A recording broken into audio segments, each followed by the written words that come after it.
West Coast Comics.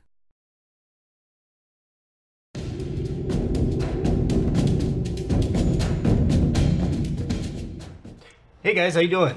I wanted to do this little video because my good friend Ash wanted me to watch a show, and he really enjoys it, so he wanted me to check it out and see what I thought about it. It's a Netflix show. It's a Netflix original series. It's the new Voltron Defenders of the Galaxy series. It's a cartoon. It's got a very anime look to it. And that's out on Netflix right now. I went through and I watched, I think, like 10 episodes. They've only got one series up right now. One whole series, series one. So I didn't get through all of it, but I got through most of it. And I just wanted to give you guys like my point of view on what I think of the show. I grew up with the original show. The original show was very funny because, well, when Power Rangers came out, Mighty Morphin Power Rangers came out, that was in 1993, right? So, well, the original Voltron cartoon show that came out in 1984. So that was out almost 10 years before Power Rangers. When we saw Power Rangers, the first thing that everybody thought was, this is just Voltron. They're copying Voltron. Why are they doing the same thing? I mean, yeah, different animals, because in Voltron, of course, it's all lion robots, but it's the same thing. The 5 smaller robots form together and they make Voltron, and now all 5 of the people are controlling the big robot. Sound familiar? I don't know. But, of course, you know, at the time, we didn't really know, as kids, that, yes, Power Rangers was very similar to Voltron, but Voltron came out 10 years, about 9 years or so, after Super Sentai came out, which is Japanese Power Rangers, which is real Power Rangers, which is where Mighty Morphin Power Rangers, and then all the other Power Ranger series that we did and all the other actors did. Yeah, it's all based off of that. So, in the beginning, we all thought that, oh, Power Rangers is just copying Voltron. No, Voltron was actually copying Power Rangers, but that's neither here nor there. But I did, pardon me, I did grow up watching Voltron. When I was that young, you know, I was, in 84, I was like 6. So I did watch it, yes. I watched all of the shit that was out then. All of the 22-minute long commercials for toys that they called TV shows. Voltron, Thundercats, Transformers, He-Man, G.I. Joe, GoBot, Mask, you fucking name it. We all watched it. We watched all of them. And all of the shows were pretty formulaic. You watch the first episode, and pretty much everything that happens in the first, or maybe the second episode, the way everything goes down in the second episode, that's the way it constantly goes down. That's how you sell a toy line. It's repetition. You repeatedly keep showing the kids, oh look, the toys do this, the toys do that. That's how you keep kids interested in it. So what does that have to do with the new Voltron animated series on Netflix? Well, right off the bat, do I think that the new Voltron animated series is a good series?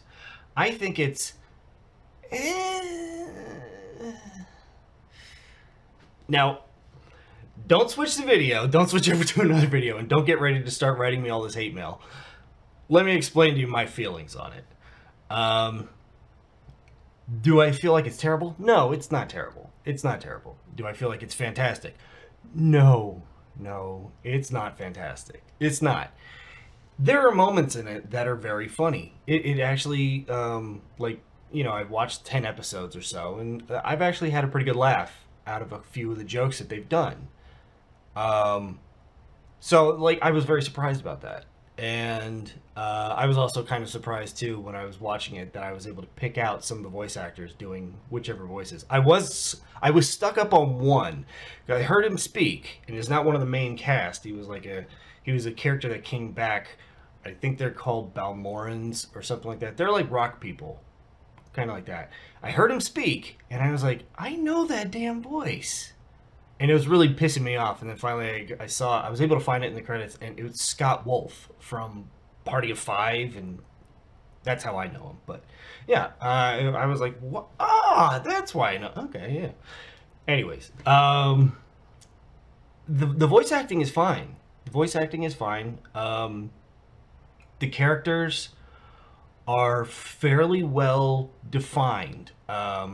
With the original show, you had 4 guys and a girl piloting the Lions, and then they smushed together and they formed Voltron and all that shit.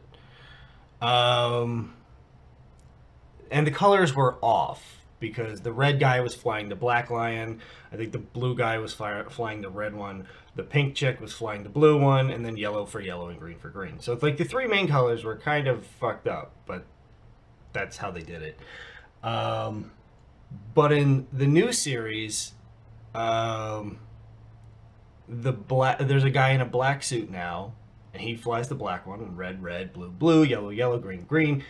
That in itself is actually, I feel, much better because it's not as confusing color-wise. I remember being a kid and I was thinking, why is the blue guy in the red one?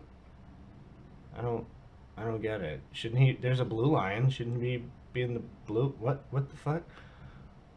I don't know. I don't know why they did that like that, but that's the way they did it. So, you know, hey, that's how they did it. So the characters are okay. They're fairly well flushed out. The red guy in this one, I believe his name is Keith, the character.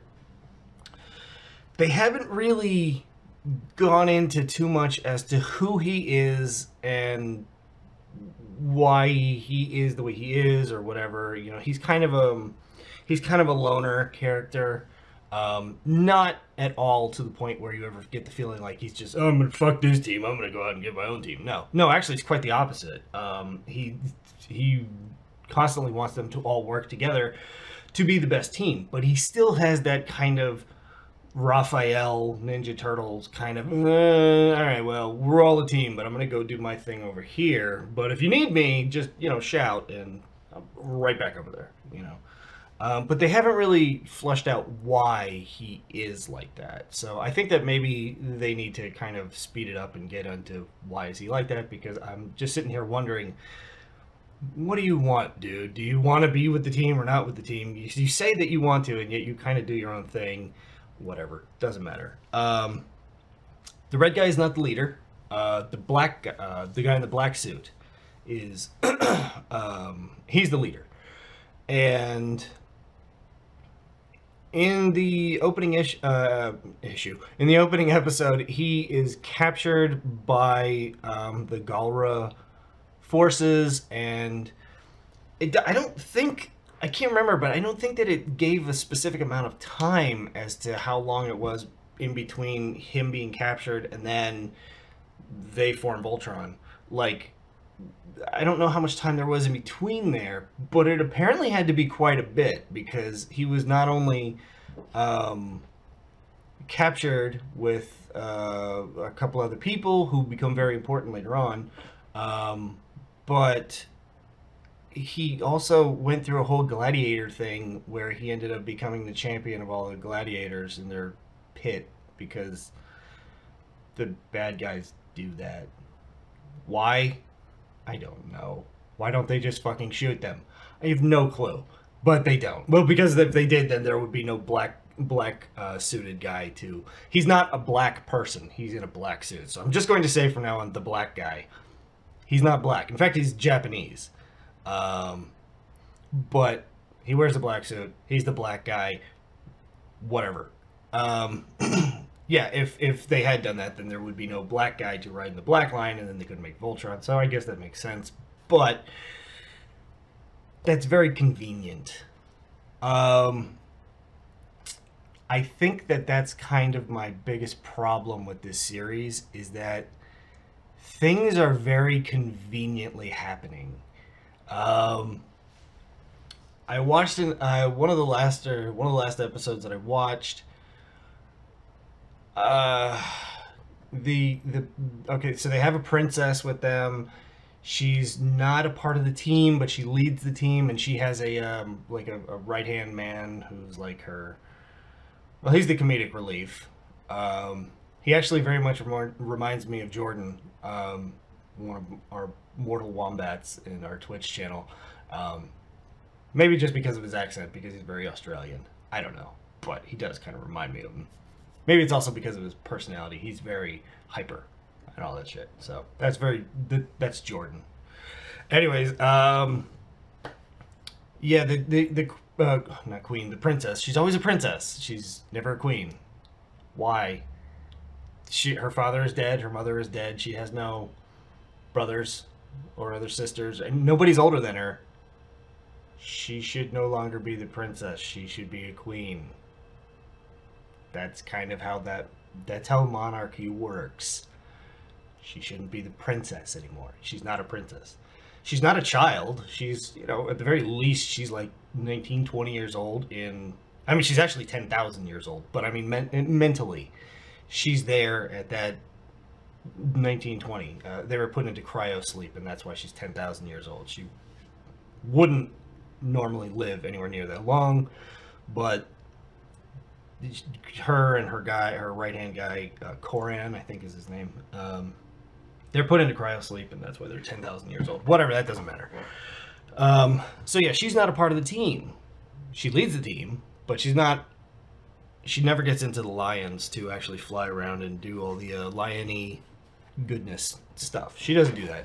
So that in itself is very different from the original show. They do throw you for a loop at one point, maybe like episode 6 or something like that, maybe it was 7, I don't know. You find out something about one of the characters, one of the 5 pilots, that's kind of like, okay. It doesn't, I'm not going to go into what it is. I'm not going to give you any spoilers, but it's a big thing, yeah. But ultimately, does it change anything about the person, what they're all about? No, it doesn't. But it was kind of funny because this person points it out, and then like pretty much the rest of one of the people on the team already knows about it. Another person finds out about it secretly, and the other, like a couple of the other guys are kind of like, oh yeah, I kind of figured that was the case. And the other one's like, yeah, you didn't really fool me. And then one of the other guys was totally in the dark and just like, what the fuck are you talking about? He gets over it really fast. Don't worry about it. It's not really fast. Like, we're talking 8 seconds fast. Boom. Okay, I'm moving on now. It's totally fine. I got no problem with it. It's just a little bit of a mind fuck. Again, I'm not going to go into spoilers. I'm not going to tell you what it was. That was funny. That was very funny to me. So I don't really have a problem with the writing, or at least I don't have a problem with the dialogue. This is where I have a problem with the show, though. It's, unfortunately, I know that they want people like me to like the show because it's nostalgic. I watched the original show 150 million years ago when it was on the air. So I might like it just because, hey, this is still Voltron, and I mean, we changed a little bit of it, but we didn't go too much. So you might, check it out. You're gonna love it. It's nostalgic. That to me is the biggest problem with it. What do I mean by that? Okay, what I mean is that in the 80s, when we watched cartoon shows, the plots were fucking retarded.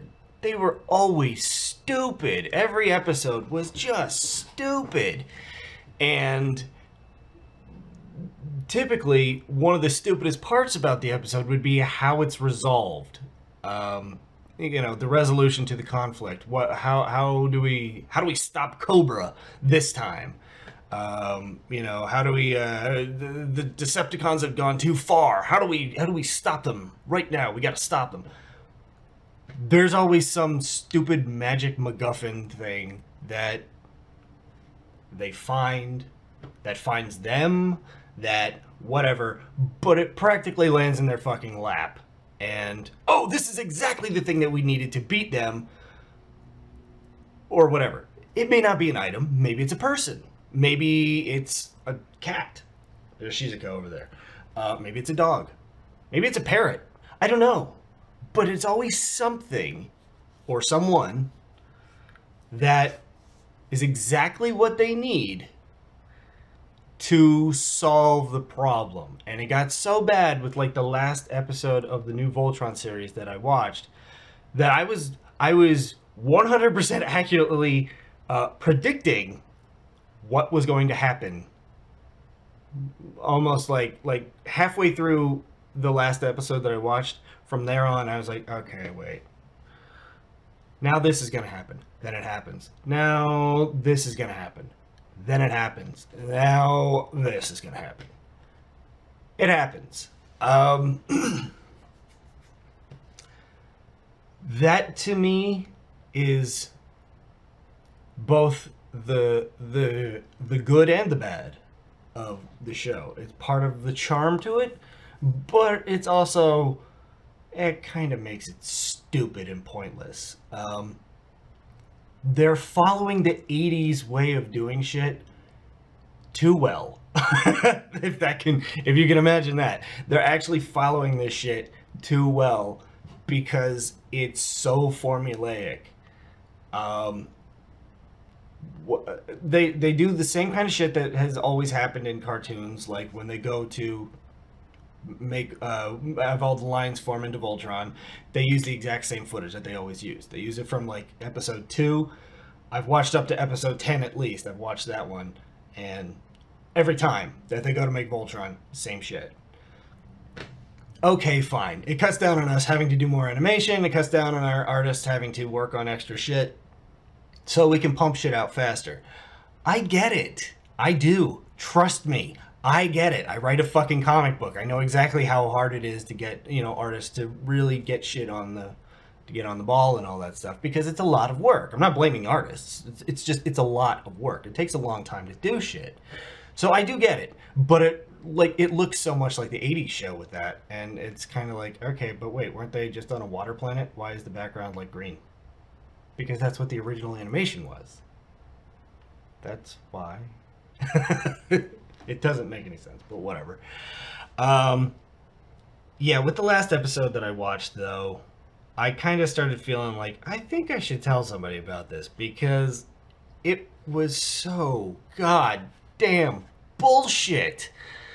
The princess saves the day. How does she save the day? She has a magical power she didn't know she had. And it is literally exactly what they need to save the day. It's so goddamn formulaic. It's so 1980s cartoons / commercials. It actually, like, that was the episode where I was just kind of sitting there like, yeah, now this is gonna happen, right? And yeah, that's what happens. And now this is gonna happen. Yeah, that's what happens. Okay, look. My overall feelings about the show are, if you're a fan of 80s style cartoons, this is probably right up your alley. This probably is. Trust me. My biggest problem, despite the fact that it is a very strong nostalgic thing for me, but my biggest problem is that I'm a writer, and I can look at this shit and say, okay, I could probably come up with about 25 different ways to have changed that to make it better, and also have it make some goddamn sense, instead of magically giving somebody superpowers that they didn't know that they had. That's always a really, really cheap way to do shit. And that's kind of, That's one of the main reasons that I've always hated Superman, is because that's what they've always done with him, is that whenever there's a problem, and this goes back to like the 40s and 50s, you know, in those comics, whenever there was a problem, it was a very unique problem, he suddenly somehow had a magical power that could fucking solve that problem exactly. That's what happens with the princess here. Now, I don't know. Maybe she's going to have more superpowers that nobody fucking knows about. I don't know. But that, to me, really bothered me, because I was like, wow. Fuck, didn't even try. You writers. You didn't even try on this one. And I'll be honest, even the dialogue in that episode, really... Yeah, it was too goddamn cutesy, and it was really aggravating. Now I'm going to show you this, because this is something that I've had for quite a long time. This, you see that? Voltron Lion Force collector set. This is a giant book, right? No, it's not. Haha! What is it? Well, it's got these little things here on the bottom that you can see, this and this. And then you push these up, and... No, that's probably Power Rangers. I don't know what the fuck it was. Whatever it was. There you go. We got black, red, and green. The lions. And then obviously, duh, on the other side, you got the blue and yellow guys. Yeah! And then it shows you... the characters from the show. I honestly can't remember their names, but I do remember there's Pidge and Hunk. One of them is Lance. I think he's the blue guy. I can't remember the red one. I know the red one on this show is Keith, so I'm going to just assume, fuck it, his name is Keith too. And Princess Allura, that's her name on the show, the new show, so fuck it, I'm going with that too. But I've had this for a long time. Voltron is very cool, you know?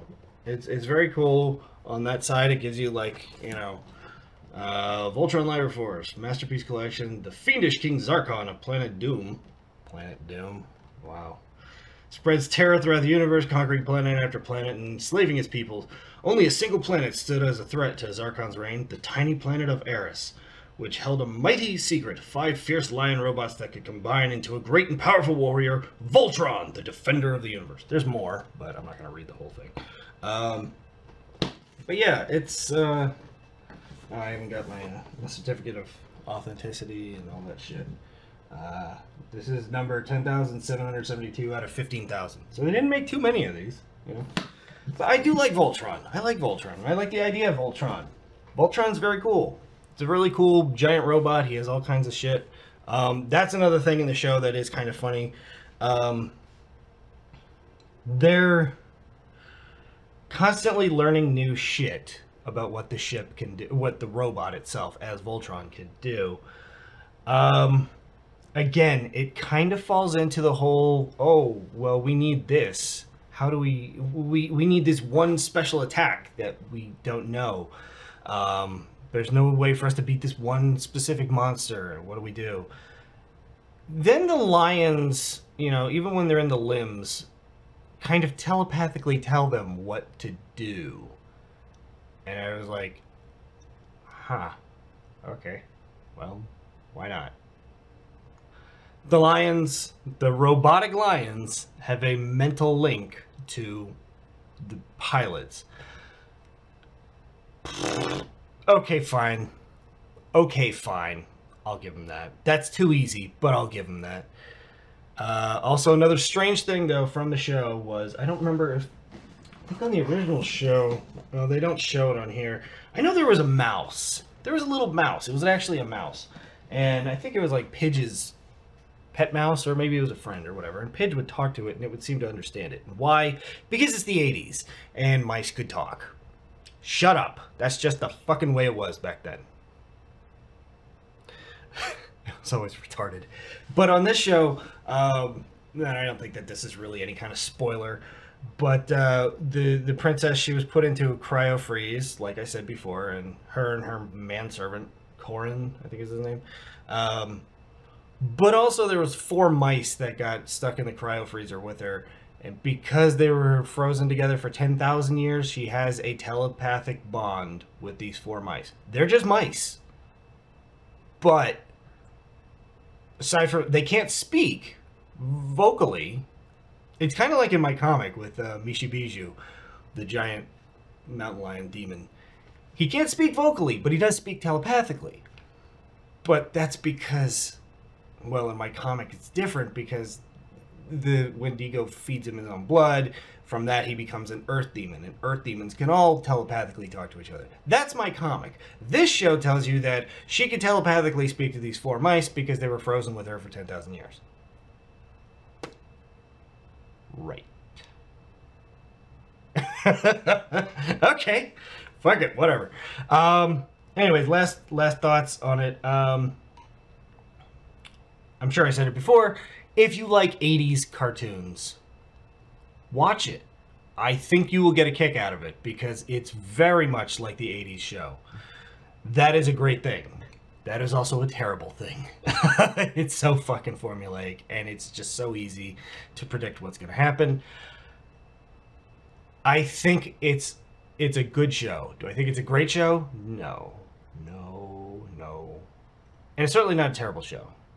But it's borderline. It's like middle of the road good. So there you go, kids. That's my my little chat about the new Netflix series Voltron Defenders of the Universe. So take it for what you will, and check out the show. If you have Netflix, watch it. It's an interesting show, and it, like I said before, it does have some good laughs in it.